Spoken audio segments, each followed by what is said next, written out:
Have you been using Google NotebookLM? Well, there's a big update you shouldn't miss. Google has officially rebranded NotebookLM as Gemini Notebook, bringing it under the Gemini AI ecosystem. But don't worry, this isn't just a name change. Google is making Gemini Notebook much more powerful and useful for students, professionals, developers, researchers, and business users. So what's new? The biggest upgrade is deeper integration with Gemini AI.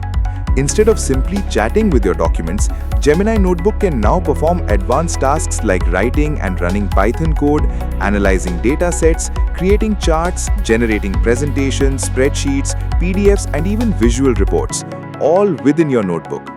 Another exciting feature is AI-powered research.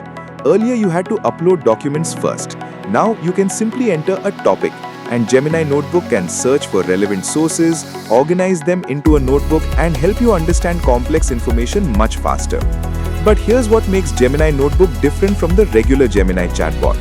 Gemini is designed for everyday conversations and web searches, while Gemini Notebook is built specifically for source-based research.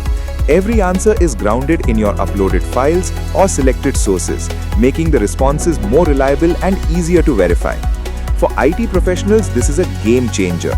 Imagine uploading server documentation, firewall configurations, network diagrams, or system logs, and then asking Gemini Notebook to summarize them, compare configurations, generate implementation checklists, or even analyze large log files in seconds. Google is gradually rolling out these new features to Google AI Ultra, Workspace customers, and soon to Google AI Pro users as well. So if you rely on AI for learning, documentation, coding, or technical research, Gemini Notebook is definitely worth exploring. What do you think about this rebranding? Is Gemini Notebook better than the original NotebookLM? Let me know your thoughts in the comments. If you found this video helpful, don't forget to like, share, and subscribe for more AI and technology updates. Thanks for watching, and I'll see you in the next video.